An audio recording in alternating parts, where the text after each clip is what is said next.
All right. Who are you guys? University of Colorado Boulder. Space grant. All right.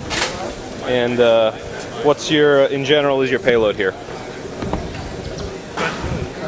So what we're doing with our payload is, this is All-Star. It's a 3U CubeSat satellite bus.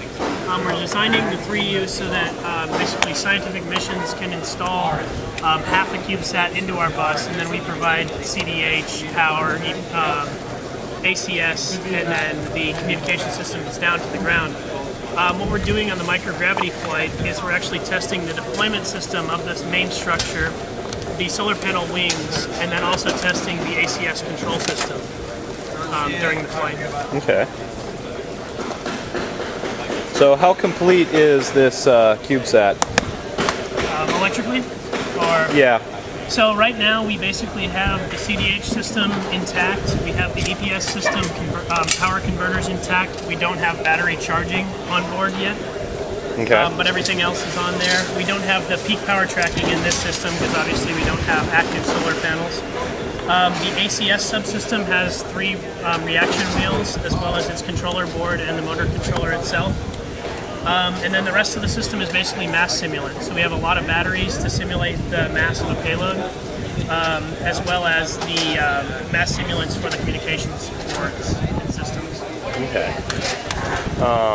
What sort of data will you be collecting in the microgravity flight? So for data, we're basically looking at the gyroscopes on the system and collecting movement effectively of the system during deployment as well as during the ACS, and seeing how the dynamics of the system change, making sure that we're not imparting any loads that we're not able to recover from. Okay. So this outer part deploys after the satellite would be launched from its carrier? Exactly. So once it's deployed from a P-pod, it'll have a stand-down time depending on the launch vehicle. And then after that, we'll basically activate a frangible, which is a tie-night aerospace device that breaks a 440 bolt. And once that bolt breaks, it allows the entire system to deploy.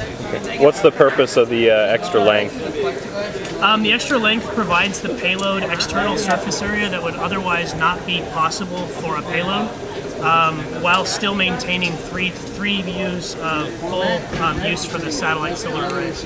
Okay, so that's to, are there going to be solar panels on the body parts? So is it to increase the solar panel area essentially? Everywhere you see this FR4 is going to be panels of cells. Okay. And then in the payload section, which is actually this section here, the furthest out on the satellite, that section, the solar panels can be removed by the customer if they wish, so they can actually have side view ports or anything like that as well. Okay. Is this kind of is the bus, you know, with another customer's payload? Is that something kind of that you've been like that has immediate applications, or is this kind of in preparation for a customer? We currently have our first customer. It's actually an in-house built payload. It's called THEA. What it is it's an optical system that's basically going to take satellite images from a CubeSat with the resolution approximately of a football field. From their preliminary tests of their telescope, they've been able to distinctly identify pickup trucks from high-altitude weather balloons. Okay. Tell me a little bit more about the real launch of this satellite. The current launch of the satellite isn't public yet, so I can't discuss that too much at this time. Sorry about that. But we are working with NASA and also Lockheed Martin on this program. Okay. Great. What are you guys working on right now? Right now, Matt's getting ready to integrate the frangible device. We're going to be doing a frangible deployment and making sure all that system is working and functioning properly. Okay. Cool. Well, thank you very much. Thank you.